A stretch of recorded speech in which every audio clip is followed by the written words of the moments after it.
We're back as the Richard Syrett Show continues on News Talk, Saga 960 AM. All right, welcome back. Our Prime Minister, Justin Trudeau, is a socialist. He's a globalist and a socialist. He likes to think he's Robin Hood. He steals from the rich and gives to the poor. That's not true. But he does firmly believes in the redistribution of wealth and that somehow that will lift people out of poverty. It doesn't. It won't. It never has. And the laundry list of failed states that have attempted to do that is very, very long. It's a tale of misery. A brand new book by a German historian and sociologist makes this case quite cogently. It's called How Nations Escape Poverty, Vietnam, Poland, and the Origins of Prosperity. And we're going to get into that right now. Rainier Zeidelman has been with us before. Again, a German historian, sociologist, multiple best-selling author of some 28 books, including Hitler's National Socialism, The Power of Capitalism, and In Defense of Capitalism. And again, his latest book, How Nations Escape Poverty.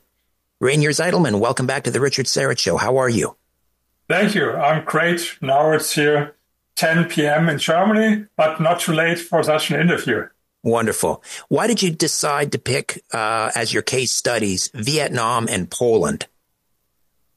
Both of them were very, very poor countries. Vietnam was in 1990 the poorest country in the world, even poorer than all African countries. First they had the war, not only the war with the United States, they had the war with France, with Japan, with China. And what was not destroyed by the war was destroyed by the planned economy that they established after the war. But then they started with free market reforms in the end of the 80s. And in the end of the 80s, 80% of people in Vietnam lived in extreme poverty. 80%. Today it's less than 5%. So you see, not what leftists tell us. Socialism is the solution and capitalism is evil. No, on the opposite. People had hunger and starvation. I have a lot of interviews in my book with people who told me in Vietnam, young children that had to stand in long lines, sometimes for hours, only to get some handful of rice. And today, it's amazing. I've been there. It's a very entrepreneurial country. And of course, they call themselves socialists for the Communist Party, but don't believe it. I guarantee you it's much easier to find a Marxist at a university in the United States than in Vietnam. I had lectures there at the leading universities. And for example, in one lecture, they asked me to talk in a workshop, how can we improve the image of wealthy people? I've never been invited in the United States university to such a workshop. And then the other example is Poland. Poland was in the 80s one of the poorest countries in Europe, poorer than the Ukraine. The average Pole earned $50 a month, $50 this time. The same situation as in Vietnam, they had to stand hours and sometimes days to get the products. And then they started with free market reforms in 1990. Balcerowicz was the name of the great reformer. He believed in the teachings of Mises and Hayek. And now, since 3 decades, Poland is Europe's growth champion. Standard of living increased. And so these are 2 real-world examples. And I took them because leftists, they like to talk about theories, socialism theory. And I tell you one thing, socialism looks always or sometimes good on paper, but not when the paper is a history book. So you should look at real history, what happens. Right. When a country is socialist, it may look good initially, as you say, on paper for a few years, because the government will basically take from the wealthy and redistribute that. And so on paper, it looks like, oh, they're feeding hungry mouths. They're giving a lift up to the poor people. But as soon as the money from the rich runs out, they have nothing, as Margaret Thatcher used to say. Socialism until they run out of other people's money. Exactly, this happens. You're correct. Sometimes in the first years, it doesn't look so bad. I give you one other example. Venezuela. I have it in the last chapter of my book as a counter-example how nations come in poverty. In the 70s, Venezuela was one of the 20 richest countries in the world, similar to the UK, for example. Then they started with regulation, more regulation, labor market regulation, as we have it in Europe, as we have it in the United States. And it took a time, of course, until things became worse. But then the people in Venezuela made a big mistake. They voted in the end of the 90s for Hugo Chavez, and he promised the socialism of the 21st century. And I remember the intellectuals in Europe and also in the United States, they were so enthusiastic about the socialism in 21st century because North Korea was not so attractive. But Venezuela, and there's no country in the world that has so much oil as Venezuela. And he had good luck because in the first years, the oil price increased dramatically and he could spend a lot. But this was only for a few years. Then he started with all these crazy things that socialists do, nationalization and so on. The result, they had an inflation rate of 1,000,000% a year. And now 7.5 million people fled from Venezuela. This is 25% of the population, 25%. And why do I tell the story about Venezuela? Because it's also important for us in Europe and for you in the United States. I met a refugee from Venezuela in Miami at a conference from the Students for Liberty. And she told me, pay attention in America. We were a rich country. We were a democracy with freedom of speech and freedom of press. And no one thought this can happen to us. It can happen everywhere. It happened all the time. Of course, it doesn't happen from the United States wouldn't become a poor country from one day to the next. But it happens, and I think it's still happening because what we are doing in Europe and what Joe Biden does in the United States, in fact, it's on the way to a planned economy. Ranier, I got to take a time out. It's happening here in Canada. I'll tell you that much. We are very much like Venezuela. We have tremendous resources, oil and gas and liquid natural gas and minerals. And yet it is projected that we will be at the bottom of the heap of the top 50 industrialized nations in the world in terms of GDP until at least the year 2060. That's 2 generations from now. We'll take a time out. Back with more of my conversation with Ranier Zeitelman, the author of How Nations Escape Poverty, right here on The Richard Syrett Show. Stay with us. Let's get back at it on News Talk, Saga 960 AM. It's The Richard Syrett Show. Welcome back. German historian, sociologist, best-selling author Ranier Zeitelman is with us. The brand new book is How Nations Escape Poverty, Vietnam, Poland, and the Origins of Prosperity. Ranier, why do you suppose people in the West, not just young people, older people, why they continue to romanticize socialism when we have all these examples of socialism's failures, not just failures, but tragedy? And we have, at the same time, we have all these examples of countries escaping poverty after rejecting socialism. You cite 2 examples, Vietnam and Poland. Why in the West do we continue, despite all this, to romanticize socialism?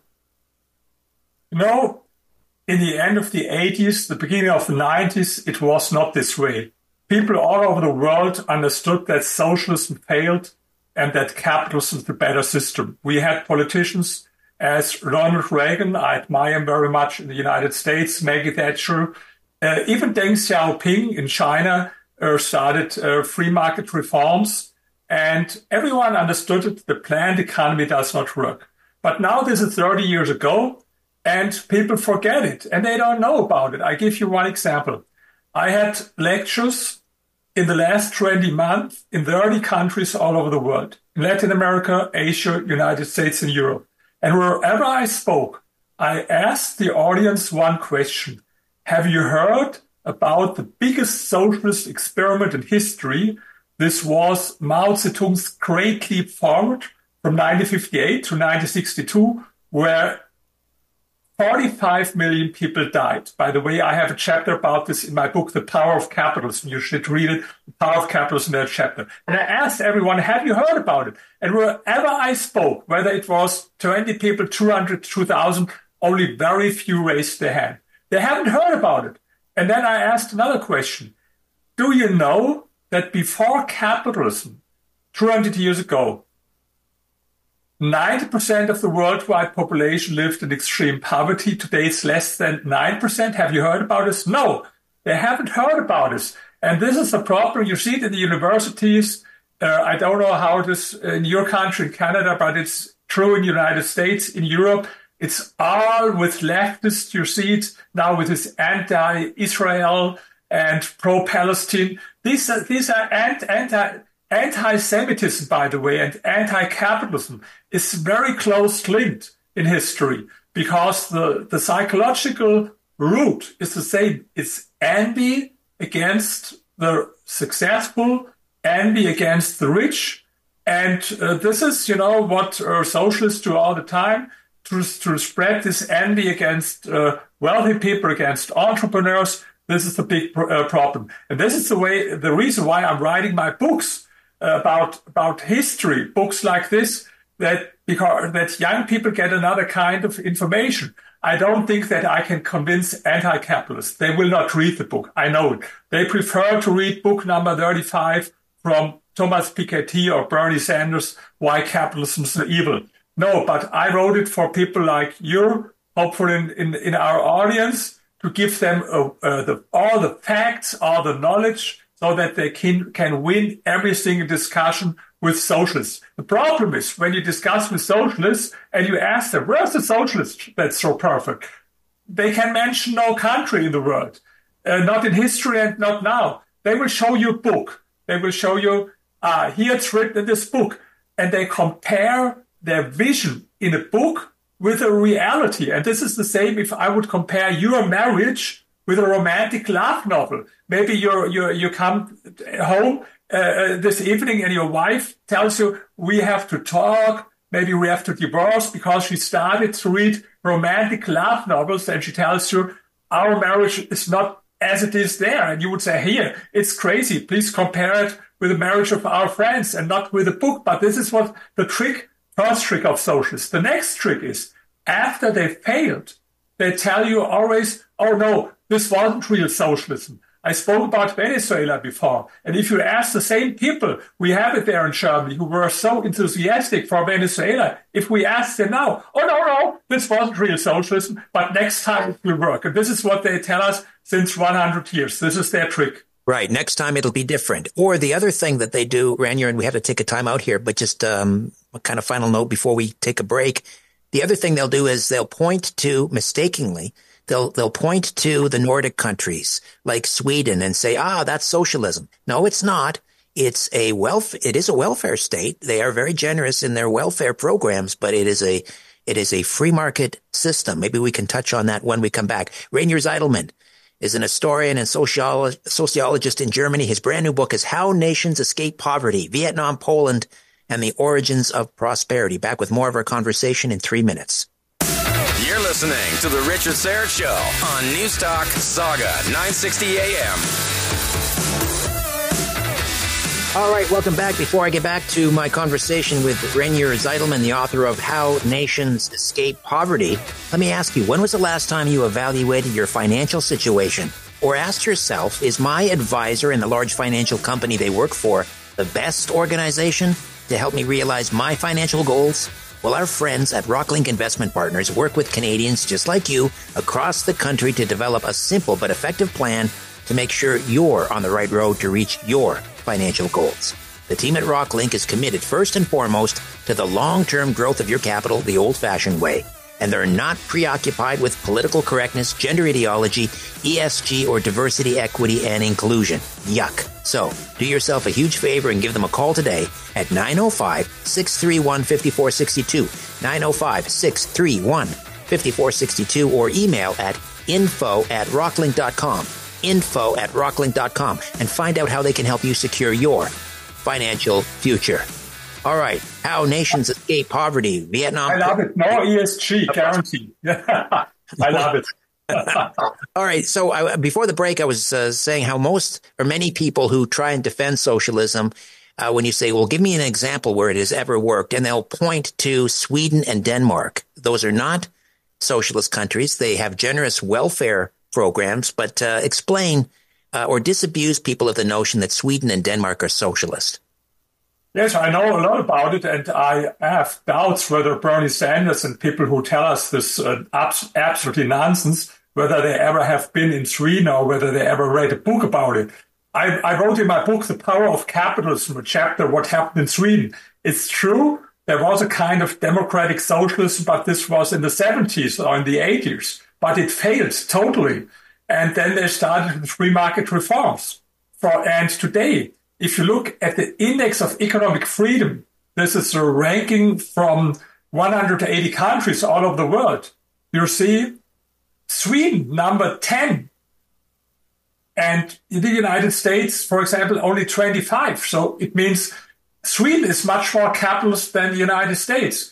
And when Bernie Sanders, for example, tells us we should have a higher wealth tax and higher inheritance tax or gift tax, here's an information. Sweden abolished the wealth tax. They have no wealth tax. They abolished inheritance tax. They abolished gift tax. It's true they have high income taxes, but they abolished a lot of taxes. And I read this last book from Bernie Sanders, and he has one chapter. There should be 0 billionaires in the United States. So where are 0 billionaires? In which countries? If you look at the Forbes list, you see North Korea, you see Cuba, these countries. But if you look at Sweden, this is an interesting fact. A lot of people don't know it. In Sweden, you have 60% more billionaires than in the United States. Of course, adjusted to population. There are only 10 million people living there, but 60% more billionaires. So you see, the people who tell you something about, if they want this kind of socialism, like in Sweden, tell them, let's start to abolish wealth tax. Let's start to abolish inheritance tax or gift tax. Then and let's do things like this. If this is socialist, okay, I agree. I'm also socialist.